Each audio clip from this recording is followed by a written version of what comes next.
Today we're going to be continuing with Rancor Month with a look at all of the statues of the Rancor that I have in my collection. First, we're going to be looking at the Illusive Originals Rancor statue.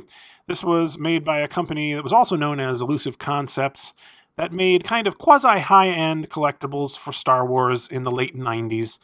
And they were predominantly made out of basically foam and latex rubber, that kind of thing. Things we don't really associate with high-end collectibles today, and there's a good reason for that. The statue itself is actually kind of squishy, so you can squeeze it and it'll give, but it also has these seams where the outer skin comes together in various places all around the statue, and it just doesn't look that great. I believe they built the statue around a wire armature, as you can probably tell there. Now, mine is starting to deteriorate. Some of the claws have fallen off completely, and other ones are kind of just hanging on. It does have a few paint issues, and you can see one leg is starting to come detached from the base. And given how it's made out of foam with a skin of latex over the top of it, I feel like it's only a matter of time before it disintegrates completely. This is quite a large piece at around 20 inches tall, and the base is 16 inches on each side. It weighs over 20 pounds, although most of that weight is in the base. This seems to be one of those statues that looks pretty good from one angle and then not so good from another angle. So from the side here, I think it looks pretty decent actually, but if you look at it straight on, the head just seems way too big to me. The face in particular is way out of proportion to the rest of the body. When they were originally selling these, they made a big deal about how accurate they were and how they had access to Lucasfilm's models and so forth, but clearly they took a few liberties. It was sculpted by Mario Chiodo, who is, to be fair, a very talented sculptor and a well-known one, but I think if you compare this to the actual filming puppet, you'll see that it's not particularly accurate. It does have a metal chain here, though, which is kind of nice. One other example of how my piece had deteriorated is the plaque here. When I got it, it looked like this, with a lot of weird corrosion on it. I took some Brasso and sandpaper and polished it up, and actually got it looking pretty good. As you can see, it says I have number 327 out of 9,500 pieces, which seems extremely high to me. Now, edition sizes were pretty high in the 90s, but the ones that I've seen have all been in the hundreds, and I think if they actually made 9,500 of these, they would be a lot more common than they actually are. You can probably tell that this isn't one of my favorites. Still, I think of it as a kind of a piece of Star Wars collecting history, one of the first truly high-end pieces that you could buy, and it still has a pretty impressive presence on the shelf as long as you don't look too closely. Our next item is also from the year 1997, which is when a lot of new collectibles came out because of the release of the Star Wars special editions. This one is a smaller statue from the company Applause. This is more of a traditional statue made in some kind of resin, I guess, or plaster. This one is about 6 inches tall and is done in a kind of faux metallic look, a monochromatic look, that I assume they chose just to make it easier to paint in a factory environment. It looks pretty good, actually, but not as good as it would, I think, if it was in full color. If we look at the bottom of the piece, we can see a little bit more information about it. Of course, it says 1997 Applause Inc. Rancor Statuette, number 96 of 5,000. Again, we have a low number out of a total edition that's quite high. I'm not sure if they ever actually did make 5,000 of these. But, you know, as a relatively affordable option, I think it's not a bad piece. Next up, we have a vinyl model kit that I have assembled and painted myself from AMT Ertl in 1998, so right around that same time period.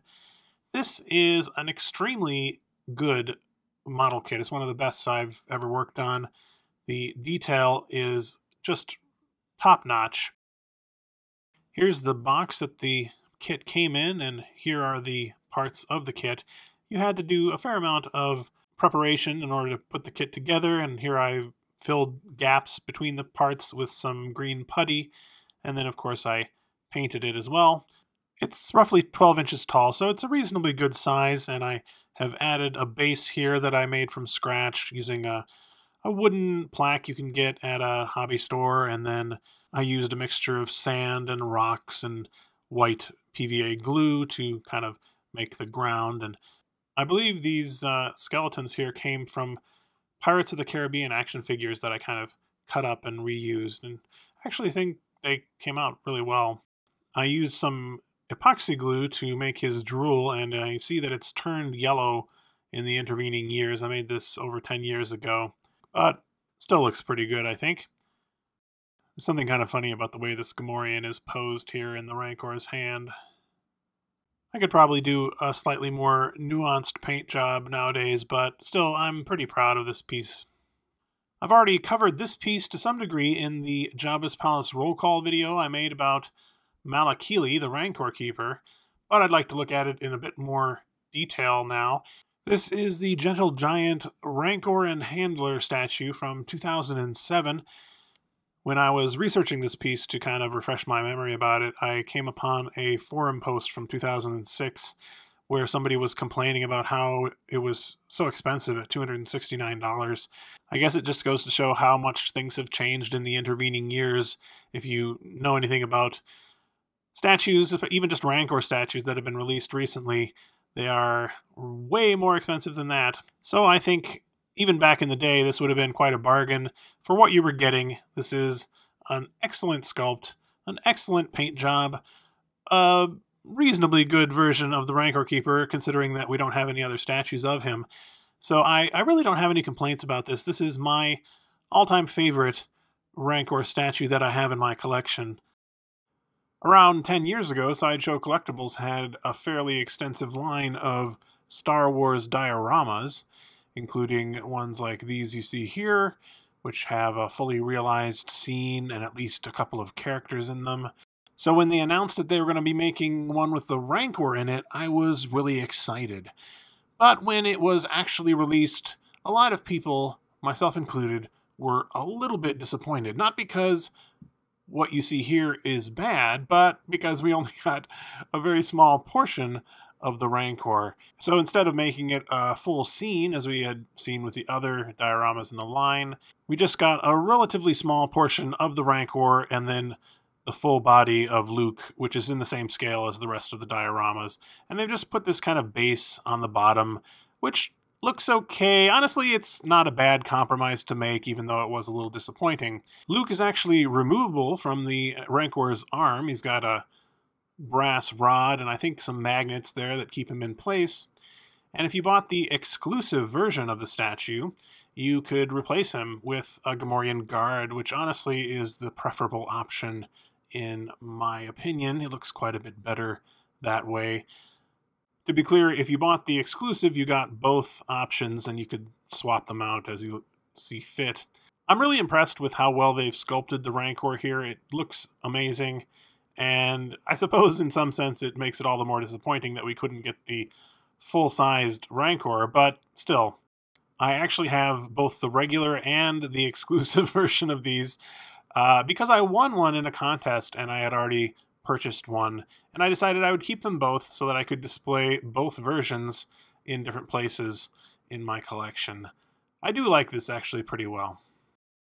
Next we have something that's a bit of a departure from what I've been showing you up until now. This is a small statue made out of paper mache and foam that was presented, supposedly, by Billy D. Williams to the winner of the first prize in the illustration category at a collector's convention in Mexico, or at least that's what the eBay auction told me. I got this on eBay, and I only paid $3 for it because no one else bid, and I think I got a bargain. It's actually really cute and appears to be a completely original creation. When it arrived, a few of his claws were missing, so I did have to make them from scratch from some foam. But aside from that, he has held up relatively well. He's quite light, as you might imagine, being made out of paper mache, but they still got all the key details like his earring and his manacle chains here and everything, and most importantly, it really does look like the Rancor, so I approve. Next up we have the Wrath of the Rancor Christmas ornament from Hallmark. Now this was actually a San Diego Comic-Con exclusive in 2013, and as I recall, it was actually pretty difficult to get a hold of. I had to pay a fair amount of money for it, although it's nothing compared to what it goes for now on eBay. I've seen it sell for upwards of $500 and $600, which is kind of a lot, considering they didn't even bother to paint Luke's face. I'm also not sure about this green stripe down his back, but overall, it is a really nice ornament, and it's really a shame that it's so darned expensive and people can't actually use it on their trees. That about does it for the Rancor statues in my collection, although we still have plenty of stuff to look at in upcoming videos. Brought to you, of course, by my patrons, including these Palace VIPs and Angelica Brady. Check out the link in the video description if you're interested in supporting me for as little as $1 a month, and get some cool perks like behind-the-scenes posts and early access to some videos. Thanks very much for watching.